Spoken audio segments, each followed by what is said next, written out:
नमस्कार दोस्तों। आज की कहानी है ममता की तड़प। आज शाम को तैयार रहना डार्लिंग, डिनर पर चलेंगे। राहुल चहकते हुए अपनी पत्नी सपना से बोला। उसी समय फोन की घंटी बज उठी। राहुल ने फोन उठाया तो दूसरी ओर से आवाज आई, हेलो, क्या आप गंगा जी के बेटे राहुल शर्मा बोल रहे हैं? जी हाँ, मैं राहुल बोल रहा हूँ। पर आप कौन? मैं खुशहाल विद्या आश्रम से बात कर रहा हूँ। खुशहाल विद्या आश्रम का नाम सुनते ही राहुल तपाक से बोला, क्या बात है? मेरी माँ ठीक तो है? उन्हें कोई तकलीफ तो नहीं है? राहुल घबराते हुए बोला तो दूसरी ओर से आवाज आई, जी हाँ, आपकी माताजी बिल्कुल भली चंगी हैं, लेकिन हमें यह बताते हुए दुख हो रहा है कि अभी आपके माताजी को वृद्धा आश्रम में हम नहीं रख सकते। पर क्यों?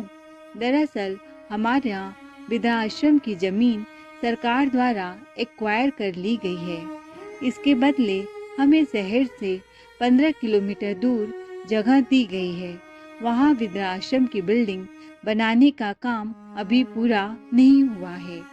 उम्मीद है कि 1-2 महीने के भीतर यह काम पूरा हो जाएगा।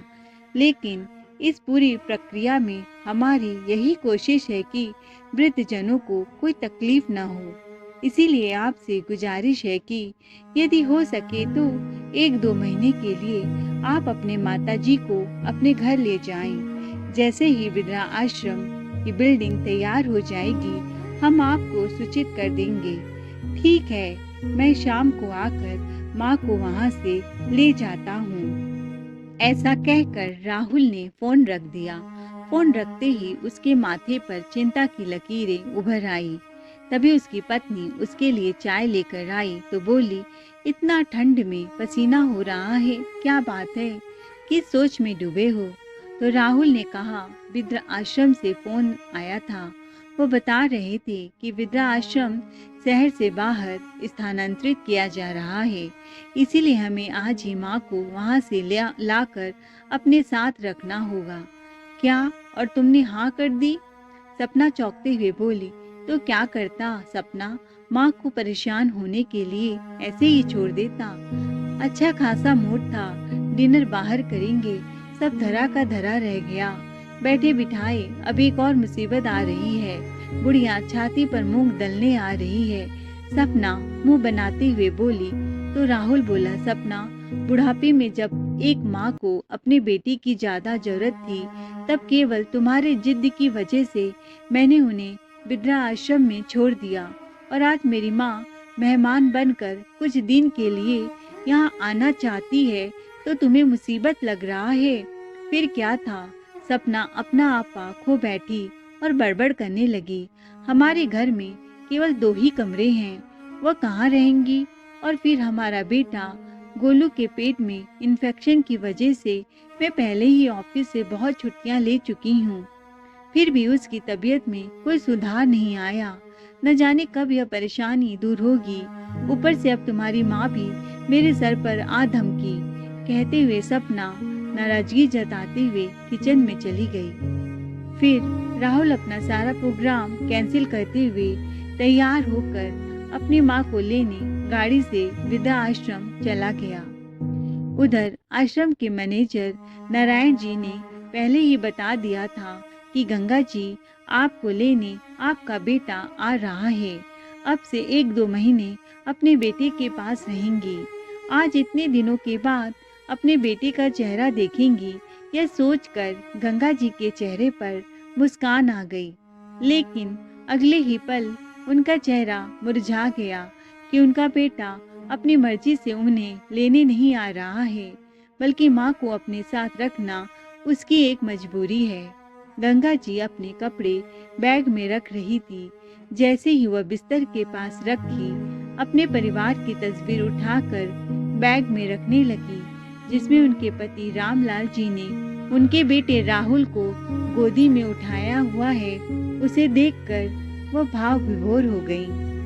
बार बार तस्वीर को बड़े प्यार से निहारने लगी और उनके कानों में उनके बच्चे राहुल की किलकारियां गुजरने लगी। गंगा जी अपने अतीत के समुद्र में गोते खाने लगी और उनके सामने अपने बेटे के बचपन की यादें जीवंत हो गई। गंगा जी अपने पति रामलाल जी के साथ गांव में रहा करती थी। रामलाल जी गांव में ही एक सरकारी स्कूल में शिक्षक थे, जबकि गंगा जी बहुत अधिक पढ़ी लिखी नहीं थी, परंतु समझदार और कुशल गृहिणी थी। बहुत ज्यादा धन दौलत तो नहीं था, पर किसी चीज की कोई कमी भी नहीं थी। कमी थी तो बस यह कि शादी के 6 साल बाद भी उनका गोद सूना था। वह माँ बनने के सुख से वंचित थी। न जाने कितने मंदिरों में माथा टेका, संतान होने पर गंगा नहाने की मन्नतें मानी, तब जाकर राहुल के रूप में उन्हें संतान की प्राप्ति हुई। माता पिता की खुशी का ठिकाना न रहा। नन्हा सा राहुल जो खिलौने मांगता, उसके कहने से पहले उसके पिताजी उसे ला कर दे देते। जब तक राहुल खाना न खाता, तब तक गंगा जी उसके पीछे पीछे दौड़ती थी। उसकी जरा सी रोने की आवाज़ सुनकर सारा काम काज छोड़कर दौड़ी आती थी। अपने बेटे को देखकर रामलाल जी की छाती चौड़ी हो जाती थी और सोचा करते थे कि रिटायरमेंट के बाद उनकी खूब सेवा होगी और बुढ़ापा बड़े मज़े से कटेगा। पिता ने राहुल को अच्छी से अच्छी शिक्षा दी, अंग्रेजी स्कूलों में पढ़ाया।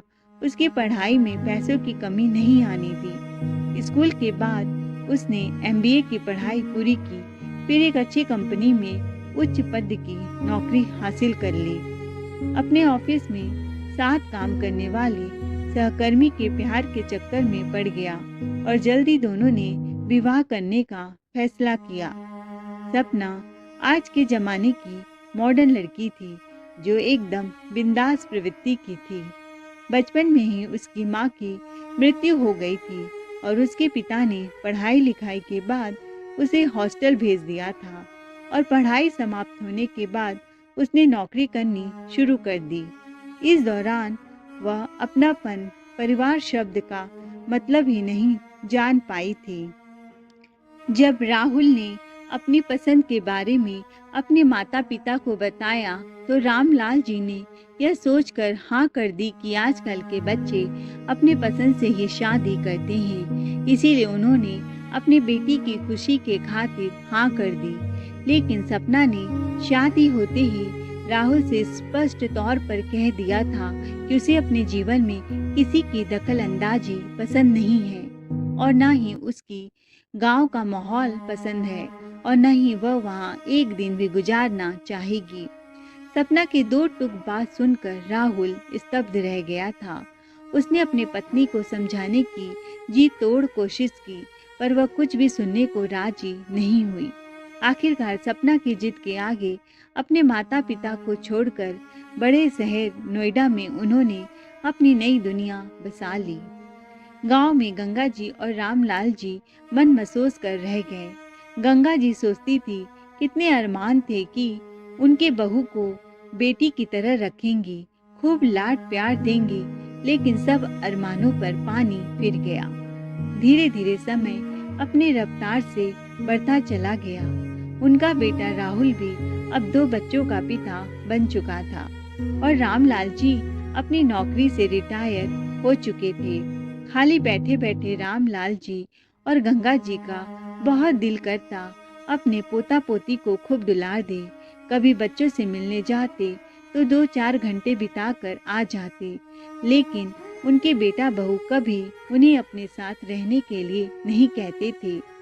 दोनों पति पत्नी गांव में एक साथ रहते थे, लेकिन नियति को कुछ और ही मंजूर था। एक दिन रात को अचानक से रामलाल जी को हार्ट अटैक आया और मौके पर उन्होंने दम तोड़ दिया। उस दिन तो गंगा जी की तो जैसे दुनिया ही उजड़ गई। वह एकदम से टूट चुकी थीं। पिता की मृत्यु की खबर सुनते ही राहुल तुरंत अपनी पत्नी और बच्चों को लेकर गांव पहुंच गया और पिता का अंतिम संस्कार किया। उनकी बहू सपना तो औपचारिकता निभाकर 4 दिन बाद ही बच्चों को लेकर वापस शहर लौट आई, जबकि राहुल पूरे 15 दिन गांव में ही रुका था। सब कुछ अच्छे तरीके से निपटाकर यह कहकर वापस नोएडा चला गया कि जल्दी माँ को अपने साथ ही नोएडा ले जाएगा। एक दिन पड़ोसन हाल चाल पूछने आई तो बातों ही बातों में गंगा जी ने उन्हें बताया कि अब उनका बेटा उन्हें अपने साथ ही शहर ले जाएगा। तो पड़ोसन बोली, अरे गंगा, तुम किस गलत फहमी में हो? अगर लेकर जाना होता तो पहले ना ले जाता। भाई साहब को गए 3 महीने बीत गए और आजकल की बहुओं को भी कहाँ पसंद है सास ससुर के साथ रहना।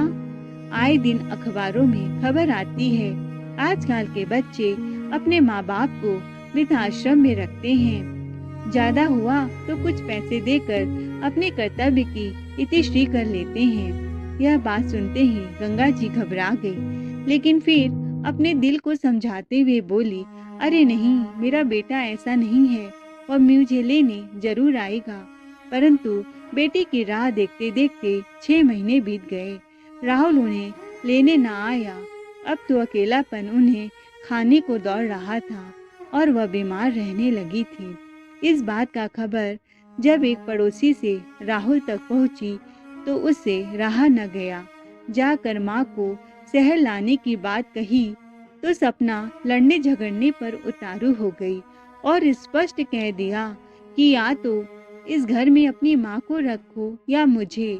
मजबूरन उसने माँ के लिए नोएडा में ही एक वृद्धाश्रम में रहने का इंतजाम करवा दिया, जहाँ सुख सुविधा की हर वस्तु उपलब्ध थी। बस नहीं था तो उनका अपना परिवार, लेकिन फिर भी वहाँ उनका अच्छे से ख्याल रखा जाने लगा।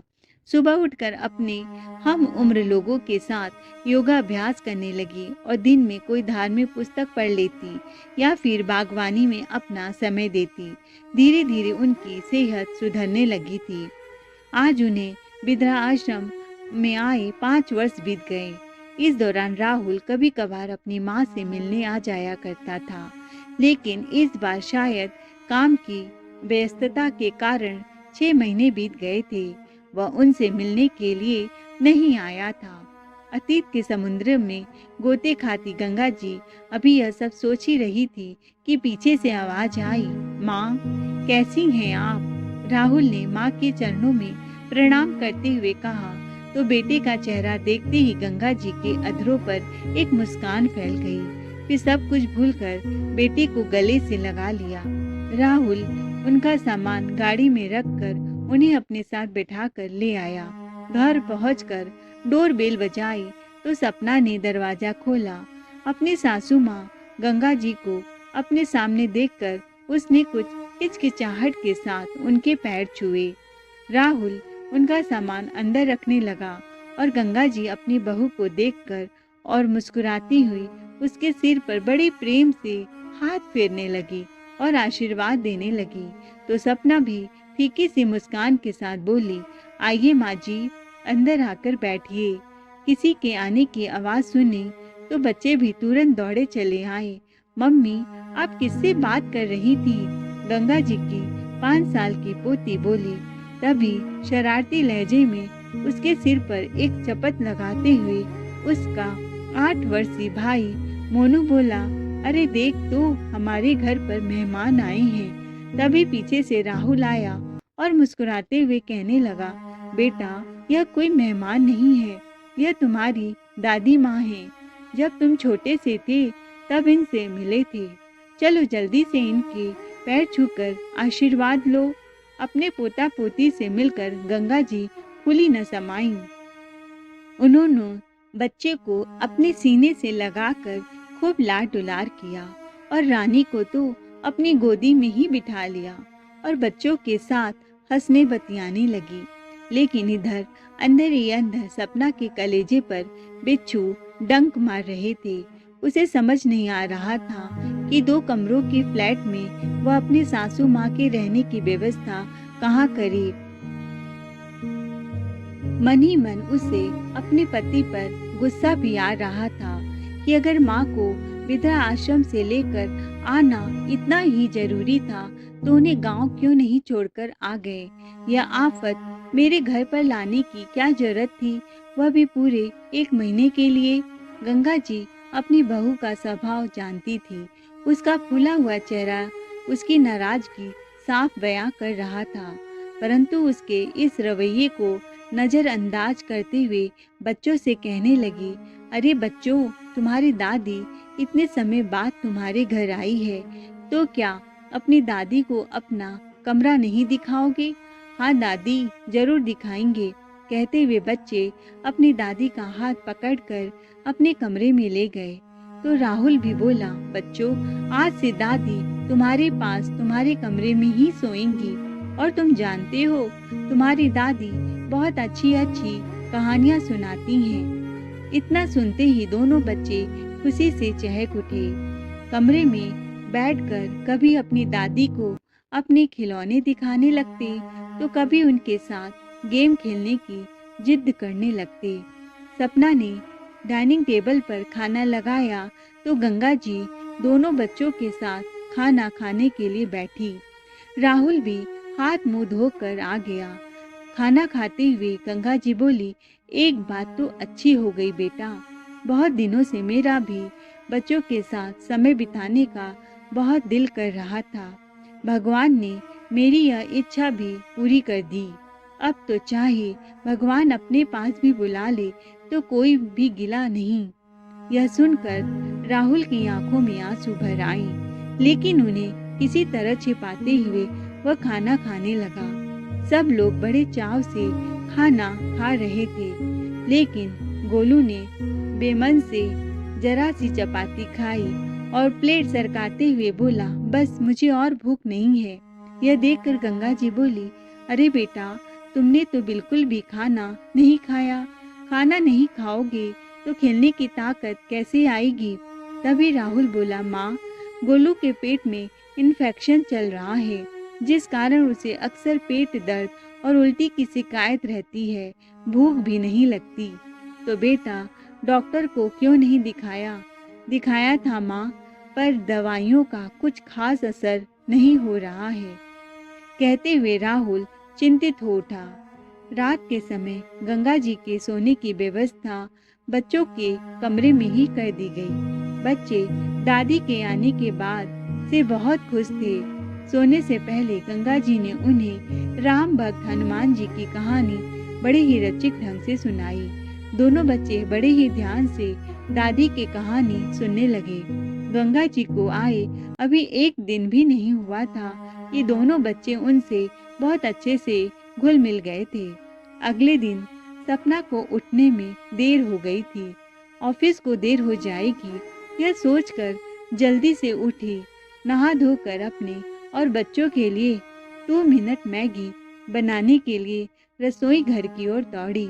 लेकिन जैसे ही वह अपने कमरे से बाहर निकली, वह यह देखकर हैरान रह गई कि रसोई घर खाने की खुशबू से महक रहा था। उसकी सासू माँ ने सुबह सुबह ही हेल्दी और टेस्टी पराठे सब्जी बना दिए थे। यह देखकर सपना को थोड़ी शर्मिंदगी महसूस हुई, परंतु दूसरे ही पल गंगा जी के प्यार भरे शब्दों ने उसकी शर्मिंदगी दूर कर दी। अरे उठ गई सपना बेटा, तुम ऑफिस के लिए तैयार हो जाओ। मैंने सबके टिफिन तैयार कर दिए हैं, चाय नाश्ता भी तैयार है। जल्दी से नाश्ता कर लो, नहीं तो ऑफिस जाने को देर हो जाएगी। ठीक है माँ जी, लेकिन पहले मैं बच्चों को तैयार कर देती हूँ, मुस्कुराते हुए सपना ने कहा। तो पीछे से बच्चों की आवाज आई, राधे राधे माँ, हम लोगों को तो दादी ने तैयार कर दिया है। आज दादी के साथ ही सुबह सुबह उठ गए थे। गुड मॉर्निंग की जगह राधे राधे सुनकर सपना आश्चर्यचकित रह गई थी। ऑफिस में लंच टाइम हुआ तो सपना ने अपना टिफिन खोला, लेकिन उसके टिफिन को देखते ही उसके सहकर्मी हैरान रह गए और बोले, कमाल है सपना, आज तुम नूडल्स या सैंडविच की बजाय पराठे और सब्जी लेकर आई हो, और इतनी मनमोहक खुशबू आ रही है कि खाने को मन ललचा रहा है। लेकिन तुम्हारी जीवन शैली में इतना परिवर्तन आया कैसे? क्योंकि तुम्हें तो सुबह सुबह खाना बनाने का समय ही नहीं मिलता। तभी सपना बोली, दरअसल सासू माँ हमारे घर रहने आई हैं, यह सब उन्होंने ही बनाया है। सपना और उसके सहकर्मियों ने देसी घी के पराठे और चटपटी पनीर की सब्जी का आनंद लिया और सब वाह वाह करते हुए उंगलियां चाटते ही रह गए। शाम के समय जब सपना और राहुल घर लौटे तो उस समय तक बच्चे भी घर आ चुके थे। सपना के आते ही रानी ने कहा, मम्मी, आज हमें स्कूल में टिफिन खाने में बहुत मजा आया। हर रोज मैगी, नूडल्स और सैंडविच खा खा कर हम लोग बोर हो गए थे। फिर गोलू ने कहा, हाँ मम्मी, आज मैंने अपना टिफिन पूरा खत्म किया है और मुझे पेट में दर्द भी नहीं हुआ। सच। गोलू की तबीयत में सुधार जानकर सपना और राहुल बहुत खुश हुए। तभी गंगा जी गोलू को सहलाते हुए बोली, और आगे से कभी दर्द होगा भी नहीं। अब देखना, तुम बिल्कुल ठीक हो जाओगे। अपने बच्चों को दादी माँ का प्यार मिलते देख राहुल बहुत खुश था। गंगा जी ने देखा कि दोनों बच्चे थोड़ी थोड़ी देर बाद बाजार के चिप्स और बिस्किट की डिमांड करते थे, तो उन्होंने बच्चों के लिए घर पर ही देसी घी और आटे की पिन्नियाँ, आलू के चिप्स और पापड़, सेव लड्डू बनाकर रख दी। दादी के बनाए इस स्नैक के आगे अब बच्चों को पैक्ड फूड बेकार लगने लगे थे और साथ ही उनकी सेहत में भी सुधार हो रहा था। उधर सासू माँ के आने से सपना को तो जैसे बच्चों की चिंता ही नहीं रही थी। वह भी ऑफिस में खूब मन लगाकर काम करती। उसका भी प्रमोशन होने लगा। बच्चों के स्कूल से आने के बाद गंगा जी उनकी खूब ध्यान करती, गर्मा गर्म खाना बनाकर खिलाती। अब घर में रेडी टू ईट खाने के पैकेट आने बंद हो गए थे। सब लोग घर पर बना गर्मा गर्म और ताज़ा खाना खाने लगे थे। जो बच्चे पहले स्कूल से आते ही टीवी या मोबाइल में व्यस्त हो जाते थे, वह बच्चे अब अपनी दादी माँ के साथ समय बिता रहे थे। सुबह के समय तो स्कूल जाने की जल्दी होती थी, लेकिन शाम के समय वे दोनों रोजाना दादी के साथ सोसाइटी में बने मंदिर में जाने लगे। हैरानी की बात तो ये थी कि उन्हें मालूम ही नहीं था कि उनकी सोसाइटी में कोई मंदिर भी है। सपना और राहुल के पास तो समय ही नहीं था उन्हें मंदिर ले जाने के लिए, लेकिन दादी के सानिध्य में वे दोनों अच्छी अच्छी बातें और संस्कार सीख रहे थे। एक रात सपना पानी पीने के लिए उठी तो बच्चों के कमरे से आती कुछ आवाजों ने उसका ध्यान अपनी ओर आकर्षित किया। झांक कर देखा तो गंगा जी बड़े प्यार से दोनों को धार्मिक कहानियां सुना रही थी। दोनों बच्चे दादी के इर्द गिर्द लेटे हुए बड़े ध्यान से सुन रहे थे। ये दृश्य देखकर सपना बहुत प्रभावित हुई। गंगा जी बहुत अधिक पढ़ी लिखी नहीं थी, परंतु हिंदी भाषा की उन्हें अच्छी जानकारी थी और ये बात राहुल जानता था। जब उसने बच्चों को यह बात बताई तो बच्चे बहुत खुश हो गए, क्योंकि सपना बाकी सभी विषय उन्हें अच्छे से पढ़ाती थी, लेकिन हिंदी विषय नहीं पढ़ा पाती थी। वे दोनों हिंदी की पढ़ाई करते समय अपनी दादी के पास आकर बैठने लगे और दादी बड़े ही अच्छे तरीके से उन्हें सब समझा देती। और तो और, जो घर पहले हमेशा बिखरा रहता था, गंगा जी के आने के बाद साफ सुथरा और व्यवस्थित रहने लगा था। घर की एक एक चीजें बड़े करीने से रखी होती थी। घर में आते ही सपना और राहुल को एक सुखद एहसास होने लगा था। सपना तो उनसे बहुत ज्यादा प्रभावित हो गई थी। अपनी सासू माँ के प्रति उसके मन में एक अपनत्व और प्यार पनपने लगा। सारा दिन काम करते करते सासू माँ थक जाती होंगी, यह सोचकर रात का खाना सपना बना दिया करती थी और बड़े प्यार से अपनी सासू माँ को बैठा कर खिलाती थी। गंगा जी को अपने बेटे के घर आए हुए 2 महीने होने को आया, तभी फोन की घंटी बजी। राहुल जी, नई बिल्डिंग तैयार हो गई है, अब आप अपनी माता जी को यहाँ छोड़कर जा सकते हैं। इतना सुनते ही राहुल चौंक गया। इस 1-2 महीने के समय में वह यह भी भूल गया था कि वह अपनी माँ को केवल कुछ समय के लिए ही यहाँ पर लेकर आया है, लेकिन माँ को वापस छोड़ने जाने का उसका बिल्कुल भी दिल नहीं था। भरे गले से उसने सपना से माँ को विदा आश्रम छोड़ने जाने की बात कही तो सपना भी कुछ परेशान सी हो गई। फिर बोली, क्या माँ जी भी यहाँ से जाना चाहती हैं? तो राहुल ने कहा, नहीं, उन्होंने तो ऐसा कुछ नहीं कहा, लेकिन उनके आने से तुम्हें परेशानी हो रही होगी, इसीलिए मैंने सोचा कि मैं कल ही माँ को छोड़ आऊँगा।